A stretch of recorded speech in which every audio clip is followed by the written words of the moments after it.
शीलाताई त्यांच्या घराच्या अंगणात खुर्चीवर त्यांच्या मैत्रिणींसोबत गप्पा मारत बसल्या होत्या.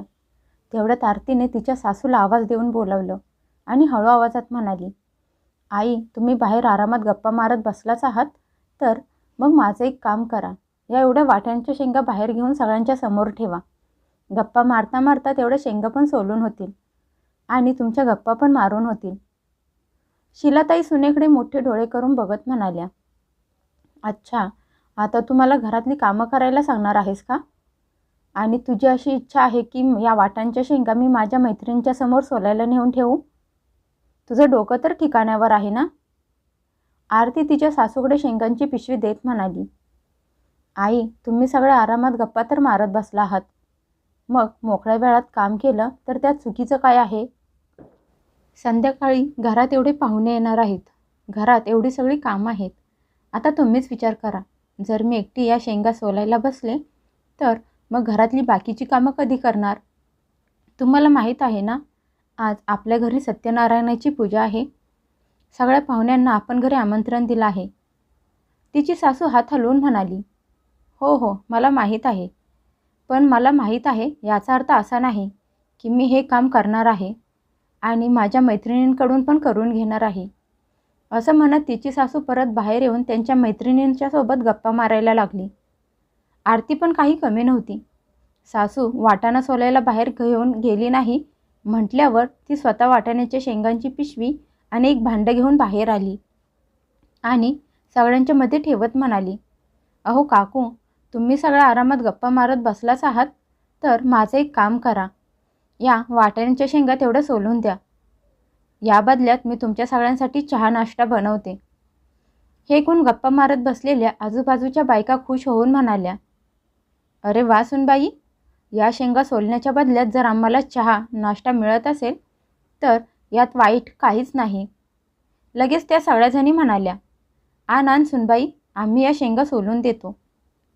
शेंगांची पिशवी घेत म्हणाल्या, अगं सुनबाई, चहासोबत काहीतरी छान खायला मिळाले तर या कोवळ्या उन्हात बसून खायला मजा पण येईल. आरती हसून म्हणाली, हो काकू, का नाही? तुम्ही काळजी करू नका. मी छान काहीतरी चहासोबत खायला बनवून घेऊन येते. सुनेचं बोलणं ऐकून तिची सासू रागात डोळे मोठे करून तिच्याकडे बघायला लागली.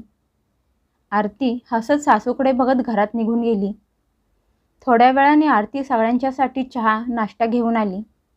सगळ्या बायका खूप खुश झाल्या आणि आनंदात वाटाणा सोलून दिला. थोड्या वेळात तिची सासू खुश होऊन म्हणाली, सुनबाई, तुझी नणंद आली आहे, बाहेर ये. आरती बाहेर आली. तिने तिची नणंद रागिनी आणि तिच्या नवऱ्याचे अमितचे स्वागत केले आणि त्यांना घरात घेऊन आली. लगेच त्या दोघांच्यासाठी चहा नाश्ता घेऊन आली, कारण संध्याकाळी घरात पूजा होती. त्यामुळे सगळ्या कामाची जबाबदारी आरतीच्या एकटीच्या खांद्यावर होती. तिने तिच्या नंदेला सुकामेवा कापायला दिला आणि म्हणाली, ताई, प्रसादात घालायचं आहे. प्लीज तुम्ही मोकळ्या बसला आहात तर तेवढा कापून द्या. नंतर नंद्याबाला म्हणाली, भाऊजी, माझा हात एवढ्यावरती फुलांची माळा बांधायला पोहोचत नाही. प्लीज तुम्ही तेवढी बांधून घ्या ना. बाहेर जसजसे पाहुणे येत गेले, आरती त्यांना काही ना काही कामं देत राहिली. हे सगळं तिची सासू शीलाताई सकाळपासूनच बघत होत्या. त्यांना राहवलं नाही म्हणून त्यांनी त्यांच्या मुलीला रागिनीला त्यांच्या खोलीत बोलावलं आणि म्हणाल्या, रागिनी बाळा, बघितलं का, तुझी बहिणी सकाळपासून सगळ्यांना घरातली छोटी मोठी कामं करायला सांगत आहे. तिने स्वतः काय केलं आहे बाळा, तुला माहीत आहे का? शेजारच्या बायकांकडून तिने वाटाणा सोलून घेतला. चल, त्या गोष्टीला मी तिथेच सोडून दिले, पण माझे मन त्यावेळी खूप नाराज झाले. ज्यावेळी तिने तुला सुकामेवा कापायला सांगितला, तिने तर घरच्या जावयालासुद्धा सोडलं नाही, त्यांना पण कामाला लावलं. रागिनी पण तिच्या आईच्या होला हो देत म्हणाली, हो आई, मला त्यावेळी खूप राग आला होता, ज्यावेळी तिने मला आणि माझ्या नवऱ्याला काम करायला सांगितलं. स्वतः तर काहीच काम करत नाही. जे पाहुणे येत आहेत त्यांना सगळ्यांना कामं करायला सांगत आहे. चल, आज एवढी सत्यनारायणाची पूजा होऊ दे. त्यानंतर मी 2-4 दिवस इथेच राहणार आहे. मग तिला तिची जागा दाखवून देते. संध्याकाळी पूजेच्या वेळी आरतीच्या माहेरचे लोक पण आले होते. शीलाताई त्या लोकांच्या जवळ बसून आरतीच्या आईला म्हणाल्या, मला असं वाटत आहे तुम्हा लोकांना तुमच्या मुलीने जाणून बुजून उशिरा बोलवलं आहे, म्हणजे ती तुम्हाला काही काम करायला सांगू नये.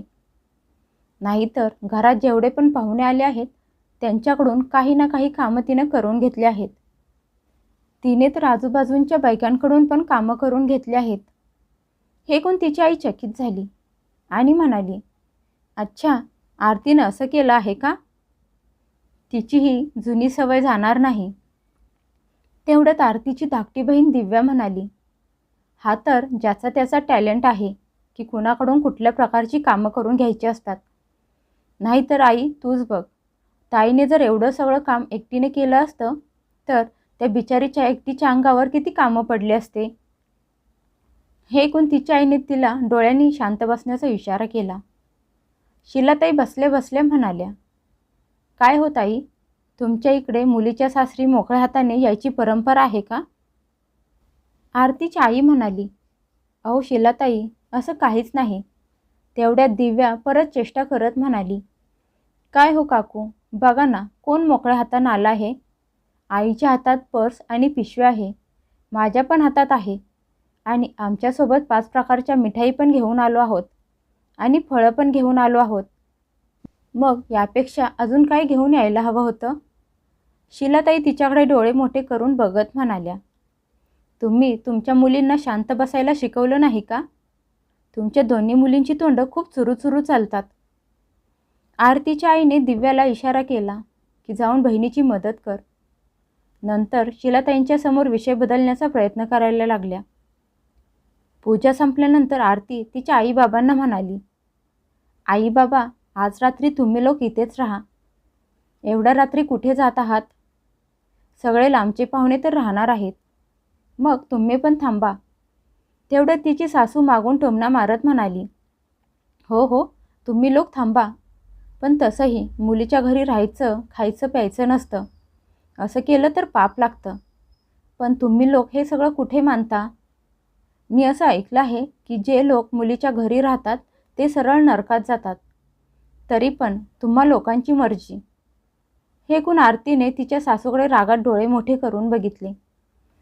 तेवढ्यात तिच्या आई तिचा हात हातात घेऊन म्हणाली, आरती बाळा, आम्ही नाही राहू शकत.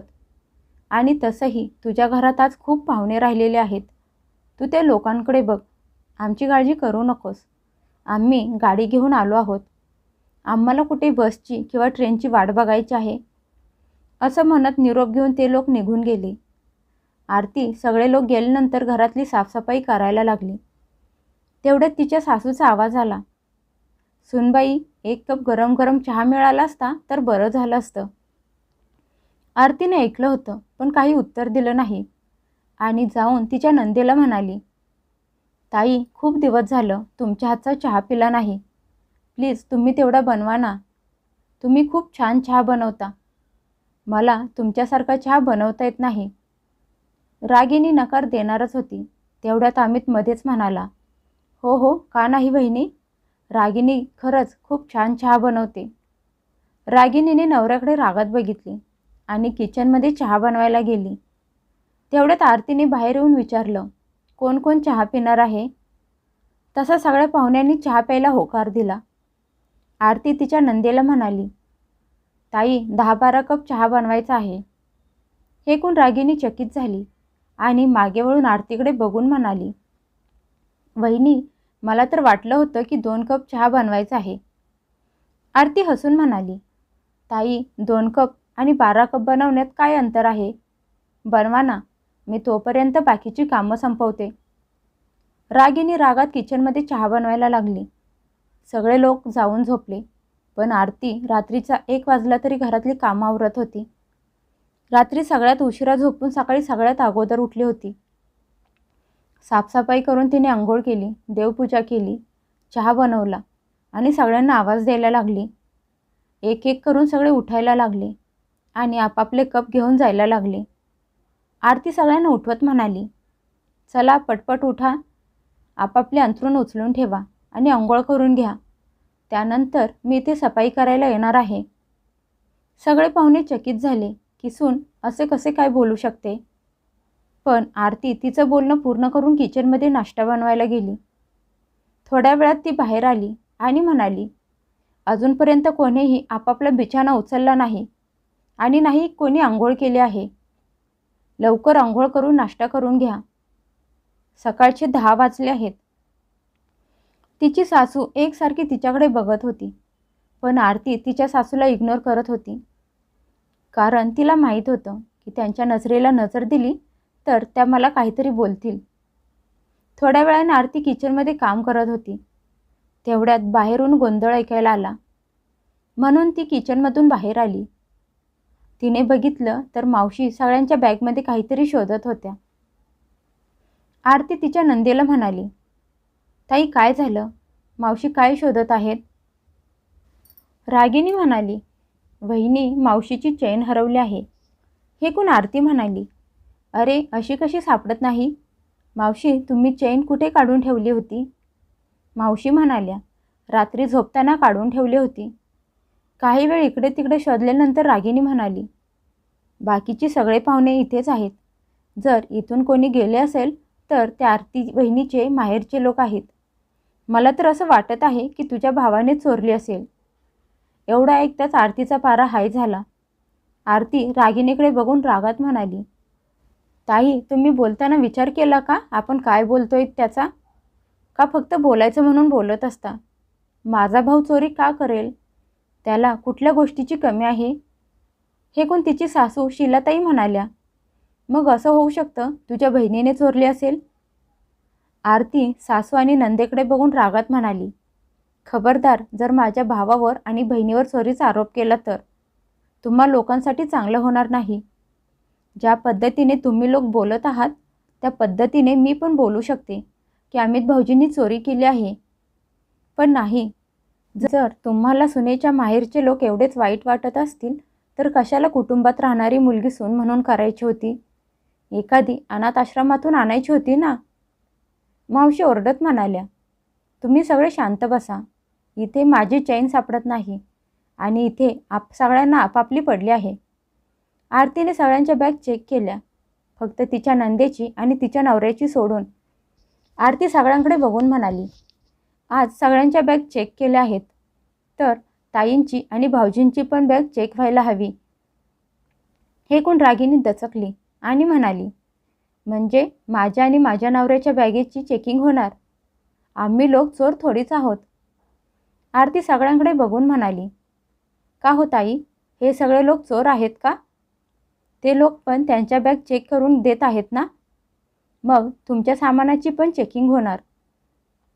असं म्हणत आरतीने जाऊन त्या दोघांची बॅग चेक करायला सुरुवात केली, पण त्यात काहीच सापडलं नाही. तेवढ्यात आरती तिच्या सासूच्या खोलीत गेली आणि त्यांचे कपाट उघडायला लागली. तशी तिची सासू मागून म्हणाली, अगं मी चोर थोडीच आहे, ते माझे कपाट शोधत आहेस. आरती रागात तिरक्या नजरेने बघत म्हणाली, चोराचा काय भरोसा, कुठे पण लपवून ठेवेल. असं म्हणत आरतीने कपाटात शोधायला सुरुवात केली. तेवढ्यात तिची नजर सासूच्या नवीन साडीवर गेली. तिने जशी त्या साडीची घडी उघडली तशी त्यातून चेन खाली पडली. ती चेन घेतली आणि मावशींना दाखवत म्हणाली, मावशी ही चेन तुमची आहे ना? मावशी हातात चेन घेऊन म्हणाल्या, हो हीच आहे माझी चेन. आरतीने तिच्या सासूकडे आणि नंदेकडे बघितलं आणि म्हणाली, शी किती वाईट गोष्ट आहे, स्वतःच्याच बहिणीची चेन चोरी केली. तेवढ्या शीलाताई घाबरून म्हणाल्या, नाही मी ही चेन चोरली नाही. रागिनी मागून म्हणाली, मावशी तुमची चेन नक्कीच वहिनीने चोरली असणार आणि आईच्या साडीत नेऊन ठेवली असणार. नाहीतर तिला कसं माहीत की साडीतच चेन ठेवली आहे. आरती जोरात ओरडली, ताई बस करा, खूप झालं. तुम्ही स्वतः अशी कामं करता आणि त्याचे आरोप दुसऱ्यांवर टाकत असता. ताई काल मी स्वतः तुम्हाला मावशींच्या बॅगमध्ये काहीतरी शोधत असल्याचं बघितलं होतं.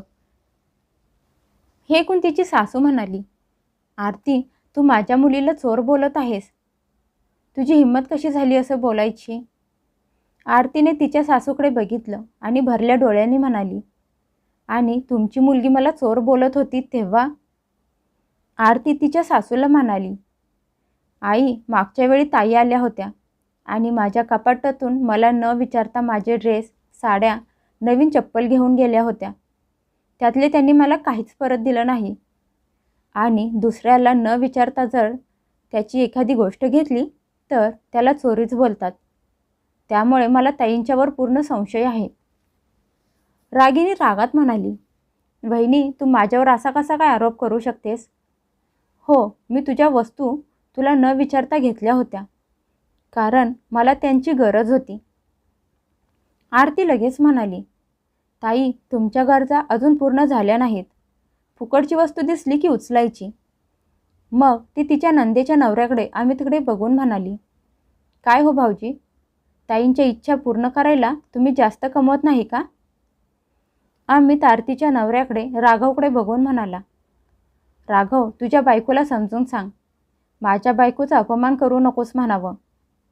राघव हात वर करून म्हणाला, मी या सगळ्यातून बाहेर आहे, कारण आरतीच्या वस्तू गायब झाल्या होत्या आणि समजले होते की ताई न विचारता घेऊन गेली होती. मग तो त्याच्या बहिणीकडे बघून म्हणाला, रागिनी, मला हे चांगलंच माहीत आहे की तुला लहानपणापासून कसल्या सवयी आहेत ते. रागिनी म्हणाली, काल माझ्याकडे तक्रार केली गेली होती की बहिणीने सगळ्यांकडून कामं करून घेतली होती. हे ऐकून राघव म्हणाला, पण तुम्हाला सगळ्यांना हे दिसत नाही की ती 4 महिन्यांची गरोदर आहे आणि एक गरोदर बाई एवढं सगळं काम एकटी कशी काय करेल? जर तिने बसल्या बसल्या तुम्हा लोकांना जर काही कामं करायला सांगितली तर त्यात वाईट काय आहे?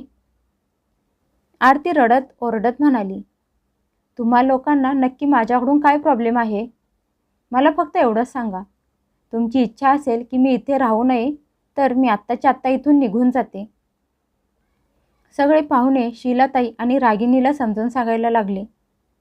सगळ्यांनी समजून सांगितल्यानंतर रागिनी तिच्या बहिणीला सॉरी म्हणाली, पण तिच्या मनात तिच्या बहिणीबद्दल तिरस्कार राहिला होता. आता आरती पण सावध झाली होती. तिने तिच्या कपाटाला कुलूप लावायला सुरुवात केली. ती जशास तसे वागायला लागली होती. तिच्या सासूला पण समजले होते की सुनेला काही बोलू शकत नाही. जर काही बोलायला गेले तर ती सगळं घर डोक्यावर घेईल. अगोदरच सगळ्या पाहुण्यांच्या समोर त्यांचा एवढा अपमान झाला होता.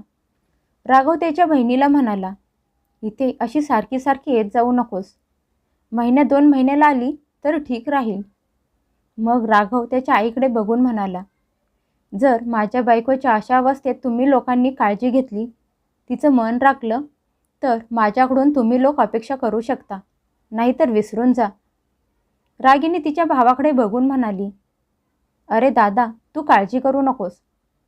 मला तिची कदर कशी करायची चांगलीच समजली आहे. त्या दिवसानंतर शीलाताई आरतीला काही बोलत नव्हत्या. फोनवर मुलीकडे तक्रार करत असायच्या, पण आता त्यांची मुलगी पण काही करू शकत नव्हती. ती फक्त ऐकून घ्यायची आणि शांत बसायची. आता जेव्हा कधी घरी पाहुणे यायचे तेव्हा तिची सासू तिची मदत करत असायची. काही महिन्यांनी आरतीने एका गोंडस मुलाला जन्म दिला. तिच्या सासूने आणि नंदेने तिची पूर्ण सेवा केली, काळजी घेतली. आता तिच्या सासूने तक्रार करायची बंद केले होते. त्या नातू झाला म्हणून खूप आनंदात होत्या.